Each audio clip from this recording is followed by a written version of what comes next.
नमस्कार, मैं हूं अभय कुमार। आप देख रहे हैं अपना खास कार्यक्रम बिहार समाचार। बिहार समाचार में खबरें बिहार की, बातें बिहार की, देश दुनिया की तमाम खबरें जिसे आपको जानना जरूरी है। बिहार समाचार में हम खबर लेते हैं सत्ता के गलियारों से, पंचायत के गलियों से और गांव के चौपालों से, जिससे आप रहते हैं अपडेट। तो बिहार समाचार में हम पहली जो खबर ले रहे हैं, पटना में कस के भगदड़ हुई है।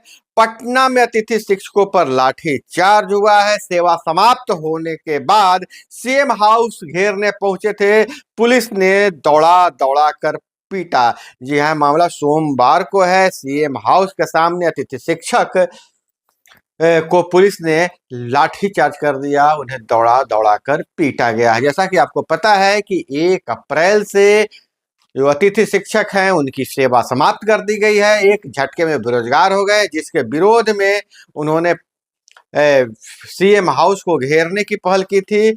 उसके बाद उन पर लाठीचार्ज किया गया। 4,000 से ज्यादा शिक्षकों को प्रभावित हुए हैं। सेवा लेने से मना कर दिया है बिहार सरकार ने। 31 मार्च को उनका कार्यकाल का आखिरी दिन था। शिक्षा विभाग ने उन्हें सेवा मुक्त कर दिया है। और इधर बिहार में चुनावी गहमागहमी के बीच रोहिणी आचार्य ने अपने बिहार में चुनावी सफर का ऐलान कर दिया है, आगाज कर दिया है। हरिहर नाथ मंदिर में रोहिणी मीसा ने की पूजा, लालू राबड़ी भी साथ थे।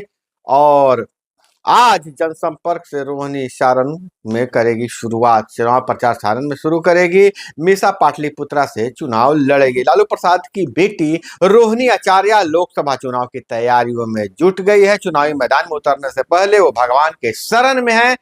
आज रोहिणी आचार्य यानी कि सोमवार को रोहिणी आचार्य सोनपुर के बाबा हरिहर नाथ मंदिर पहुंची। यहाँ पिता लालू प्रसाद यादव, मां राबड़ी देवी, बहन मीसा भारती उनके साथ थे और चुनाव की तैयारियों में जुट गए हैं। इस बार लालू यादव की 2 बेटियों के चुनाव लड़ने की खबर है। मीसा भारती को पाटलिपुत्रा से लालू प्रसाद यादव ने सिंबल दे दिया है। रोहिणी सारण लोकसभा सीट से लड़ने की तैयारी कर रही है। और वहीं रोहिणी के सारण लोकसभा से चुनाव लड़ने पर विपक्षी दल भी तंज कस रहे हैं। सारण में लालू की बड़ी बहू इंतजार कर रही है। रोहिणी के चुनाव लड़ने की दावेदारी पर डिप्टी सीएम का तंज, विरोधियों को बताया चोर।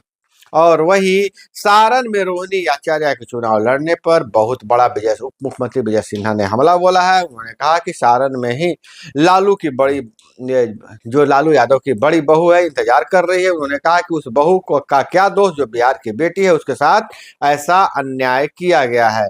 अब ये लोग सारण से रोहिणी आचार्य को चुनाव लड़ा रहे हैं और सारण के लोग अपनी बेटी के साथ हुए अन्याय को नहीं भूले हैं, उन्हें सबक सिखाएंगे। एक बार फिर चमकी बुखार ने दस्तक दे दिया है। पूर्णिया में चमकी बुखार से नवजात की मौत। 3 दिन पहले हुआ था बच्चे का जन्म।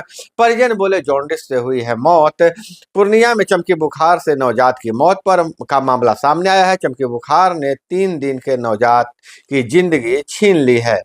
चमकी बुखार से मौत का यह पहला मामला है। परिजनों का कहना है कि जॉन्डिस के कारण मौत हुई, जबकि जीएमसीएच के एसएनसीयू के चिकित्सक इसे मानने को तैयार नहीं है। और वही जहरीली शराब पीने से ही 5 लोगों की मौत हुई है। बक्सर में बसपा प्रत्याशी ने प्रशासन पर हमला बोला है। कहा है कि प्रशासन इसे दबाना चाहती है। और ब्रह्मपुरा स्थित मनकी गांव में बहुत ही दुखद घटना घटी थी। एक एक करके 5 युवाओं की मौत हो गई थी। बिहार सरकार पर निशाना साधते हुए प्रत्याशी ने कहा है कि मनकी गांव में जो मौत की घटना हुई है वह जहरीली शराब पीने के कारण ही हुई है। अब वही इलेक्शन अपडेट में कहते तो डिप्टी सीएम सम्राट चौधरी मीडिया से पर ही भड़क गए और कहा कि एंट्री बंद कर देंगे। लालू परिवार से जुड़े मीडिया के सवालों पर बिहार के डिप्टी सीएम और बीजेपी के प्रदेश अध्यक्ष सम्राट चौधरी भड़क गए। सम्राट चौधरी ने कहा कि बीजेपी प्रदेश कार्यालय में मीडिया की एंट्री बंद करा देंगे, रोज रोज मत आइएगा। दरअसल मीडिया ने जानकारी देते हुए सम्राट चौधरी को बताया कि आज लालू परिवार मंदिर गए थे, जहां रोहिणी आचार्य, राबड़ी देवी और लालू प्रसाद ने सोनपुर के हरिहर नाथ मंदिर में पूजा अर्चना की है। ये बात सुनते ही सम्राट चौधरी गुस्सा हो गए। और वही राजद के प्रदेश अध्यक्ष से बीमा भारती ने की मुलाकात, कहा पप्पू यादव हमारे गार्जियन हैं। राजद के प्रदेश अध्यक्ष जगदानंद सिंह से बीमा भारती ने मुलाकात की। मुलाकात के बाद पार्टी ऑफिस से बाहर बीमा भारती ने कहा प्रदेश अध्यक्ष से आशीर्वाद लेने आई थी, पूर्णिया में सब ठीक ठाक है। पप्पू यादव की दावेदारी पर बीमा भारती ने कहा कि वे हमारे गार्जियन है, हम उन्हें अपने नॉमिनेशन में आशीर्वाद देने के लिए बुलाएंगे। उनसे पूछा गया क्या लालू प्रसाद की बात हुई है, तो इसके जवाब में बीमा भारती ने कहा कि शीर्ष नेतृत्व का काम है। और इस पर पप्पू यादव जहां एक और उन्हें मिला नहीं, सिंबल नहीं मिला है कांग्रेस के लालू यादव के सामने, मांगते रह गए, दूसरे उन्हें बीमा भारती के नॉमिनेशन में आने का न्योता दे दिया गया। इससे भड़क गए हैं। पप्पू यादव बोले मैं भी आपका ही परिवार हूं लालू जी, सिर्फ 4 बच्चों की फैमिली मत समझिए, पूर्णिया सीट कांग्रेस को दे दीजिए। पूर्णिया सीट महागठबंधन की गले की फांस बनती जा रही है। कांग्रेस की फटकार के बाद भी पप्पू यादव पीछे हटने को तैयार नहीं है। अब उन्होंने ऐलान किया है कि वो 4 अप्रैल को पार्टी लाइन के खिलाफ जाकर नामांकन करेंगे। उन्होंने राज्य सुप्रीम में लालू प्रसाद यादव से आग्रह किया कि पूर्णिया की सीट कांग्रेस के लिए छोड़ दें।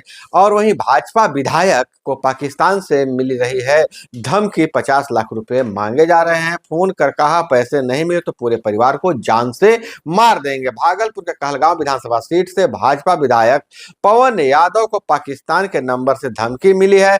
फोन पर उनसे 50 लाख की डिमांड की गई है। पैसे नहीं देने पर पूरे परिवार को जान से मारने की धमकी भी दी है।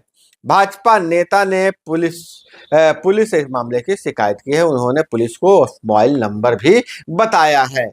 और इधर अगर हम बात करें तो एक बहुत बड़ा फैसला आया है कोर्ट का कि चुप रहना आरोपी का मौलिक अधिकार है, नहीं बढ़ा सकते हिरासत। एनआईए को हाई कोर्ट की फटकार है।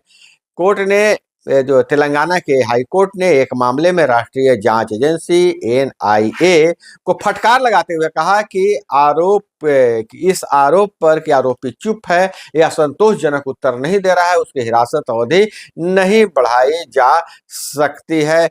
और वही केजरीवाल तिहाड़ जेल पहुंच चुके हैं, बैरक में अकेले रहेंगे। ईडी बोली, दिल्ली सीएम ने बताया कि विजय नायर अतिथि सौरव को रिपोर्ट करता था।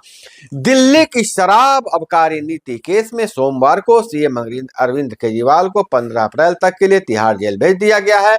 वे जेल नंबर 2 में अकेले रहेंगे। 21 मार्च से जेल में बंद दिल्ली के मुख्यमंत्री अरविंद केजरीवाल जो है उनके 2 मामलों में राव जेवनु कोर्ट और दिल्ली हाई कोर्ट ने सुनवाई चल रही है।